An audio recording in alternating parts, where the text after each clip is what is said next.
దేవుడు దర్శించాడు, పిలుపుకు లోబడ్డారు. అప్పటికే ఆసక్తి కలిగిన గుండె ఇంకా కొట్టుకుంది యేసయ్య కోసం. యేసు నామాన్ని ఊరేగించింది, మహిమపరిచింది, కీర్తించింది. జన్మ ధన్యమైపోయింది.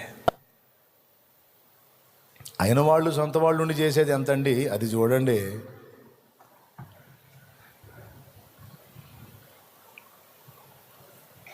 ప్రియులారా, మన కోసం మనం బతికితే మనతోనే మనం అంతం.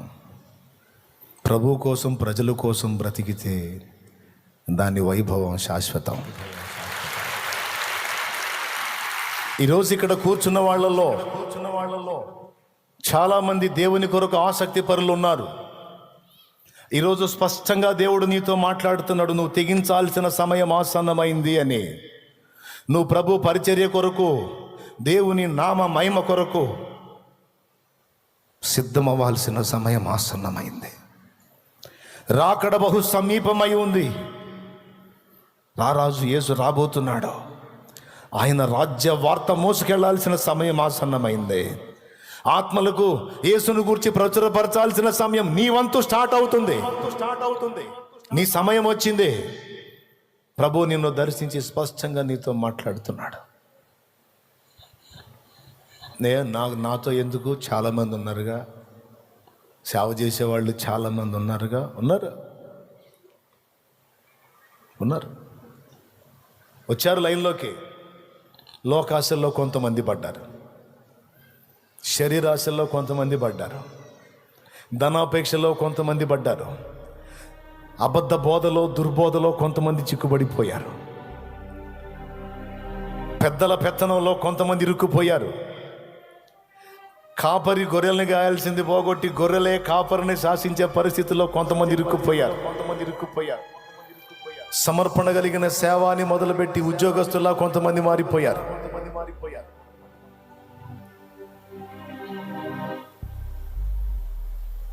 వచ్చారు, చాలామంది ఉన్నారు. కానీ దేవుని ప్రేమతో నింపబడిన వారు కావాలి దేవునికి. హల్లెలూయా. దేవుని ప్రేమతో నింపబడిన ఆ వ్యక్తులు కావాలి, వారు కావాలి దేవునికి. దేవుని సత్యం కొరకు రోషం కలిగిన వారు కావాలి. నశించిపోతున్న ఆత్మల కొరకు త్యాగపూరితమైన మనసుతో శరీరేచ్ఛలను, లోకాశలను, భోగేచ్ఛలను సిలువ వేసి అవసరమైతే నిలువున ప్రాణమును బలిపీఠం మీద దారపోయటానికి సిద్ధమైనటువంటి యోధులైన పనివారు కావాలి. ఇప్పుడు దేవుడు ఫిలదెల్ఫియా సంఘాన్ని సిద్ధపరచబూనుకున్నాడు. లవోదికయ అనుభవాల్లోంచి బయటికి రావాలి, తుయతైర అనుభవాల్లోంచి బయటికి రావాలి, సార్దీస్ అనుభవాల్లోంచి బయటికి రావాలి. జీవించుచున్నావన్న పేరు మాత్రం ఉంది కానీ నీవు మృతుడవే అన్న కండిషన్లోంచి బయటికి రావాలి. పెర్గపు అనుభవంలోంచి బయటికి రావాలి, ఎఫెస్ అనుభవంలోంచి బయటికి రావాలి. స్మరణ అనుభవాన్ని, ఫిలదెల్ఫియా అనుభవాన్ని సాధన చేయాలి. స్త్రీలు, పురుషులు, యవనులారా, యేసు తన యవన రక్తాన్ని నీ కోసం ధారపోశాడు. నీ యవన జీవితం ఎవరికి? ఒక స్త్రీని చేసుకొని పిల్లల్ని కానీ ఆ నలుగురికా? నీ యవన రక్తం నీ ఇంటి వరకేనా నీ యవన రక్తం? భక్తులు చూడు, తమ యవన జీవితం యేసుకు అంకితం.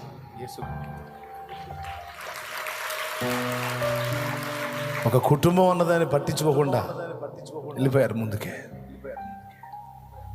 ఒకసారి ఆలోచించు నాయన, నిన్ను కుటుంబం వదిలేసి రమ్మని చెప్పట్లేదు. కొద్దిగా అనాసక్తిని వదిలించుకొని కొంచెం ఆసక్తిగా నా కార్యాల్లో పాలు పంపులు పొందడానికి ఇక నువ్వు తెగించాల్సిన సమయం వచ్చిందని పిలుస్తున్నాడు. చాలామంది నాగటి మీద చేయి పెట్టి వెనక్కి తిరిగారు. సేవ చేయటానికి మొదలుపెట్టి లోకానుసారులు అయ్యారు, ఆత్మానుసారంగా మొదలుపెట్టి శరీరానుసారులు అయ్యారు. నా కుమారి, నువ్వు నాకు కావాలమ్మా అంటాడు ఆయన. నీలో నా విషయమై మిగులు ఆసక్తి ఉంది, నీలో నా కొరకు మిగులు ఆసక్తి ఉంది. నా కుమారుడా, నాకు సౌలు తెలుసు, దావీదు తెలుసు. నాకు సౌలు తెలుసు, దావీదు తెలుసు. నీవు దావీదు వంటి వాడవు, నీవు దావీదు వంటి వాడవు. నువ్వు కావాలి నాకు. హల్లెలూయా, హల్లెలూయా, హల్లెలూయా, హల్లెలూయా, హల్లెలూయా. స్తోత్రం, స్తోత్రం, స్తోత్రం, స్తోత్రం. సమయం ఆసన్నమైందని దేవుడు చెప్తున్నాడు. మరి ఎవరు ఏ స్థితిలో ఉన్నారో, కళ్ళు మూయబడి ఉన్నారో, వెలిగింపబడి ఉన్నారో నాకైతే తెలియదు. ఎంతకాలం దాక్కుంటారో నాకైతే తెలియదు. పిరికి పందల్లాగా బాధ్యత రాహిత్యం ఎంతమంది ఉంటారో నాకు తెలియదు. మీ ఇష్టం. ప్రభు నిన్ను దర్శిస్తున్నాడు. ఈ ఆదివారం డేట్ రాసి పెట్టుకొని నిన్ను పిలుస్తున్న రోజు ఇది. నీలో ఆసక్తిని గుర్తించి దేవుడు తన పని కొరకు నిన్ను ఏర్పరచుకుంటూ స్పష్టంగా నీతో మాట్లాడి నిన్ను పిలుస్తున్న శుభవేళ ఈరోజు. ఆయన కొరకు ప్రార్థన పరులు కావాలి. ప్రతిరోజు కొంతమంది సమూహాన్ని వేసుకొని మొర్ర పెట్టే, ప్రలాపించే, అంగలార్చేటువంటి స్త్రీలు కొంతమంది కావాలి. ప్రకటించే స్త్రీలు కావాలి, ప్రలాపించే స్త్రీలు కావాలి, భారముతో మూలిగే స్త్రీలు కావాలి. 6 రోజులు భర్త కష్టపడి ఉపాధి చేసుకొస్తున్నాడు. నువ్వు పని చేయాల్సిన అవసరం లేదు, బయటికి పోవాల్సిన అవసరం లేదు. నీ భర్త విశ్వాస అయినప్పుడు, నిన్ను ఇంట్లో కూర్చోబెట్టి పోషిస్తున్నప్పుడు, రోజులో కొంత సమయం సన్నిధికి వచ్చి ప్రార్థనలో నలుగురితో కలిసి ప్రార్థనలో నీతో పాటు నలుగురిని సమకూర్చి ప్రార్థనలో పోరాడితే ఎంత బాగుండు. ఆయన మందిరావరణంలో ఒక్కరోజు గడిపితే 1000 దినాల కంటే అది శ్రేష్టమన్నాడే. అలాంటిది ప్రతిరోజు కొంత సమయం, కనీసం 1 గంట నువ్వు దేవుని సన్నిధిలో ప్రార్థన కొరకు కేటాయిస్తే ఎంత బాగుంటుంది.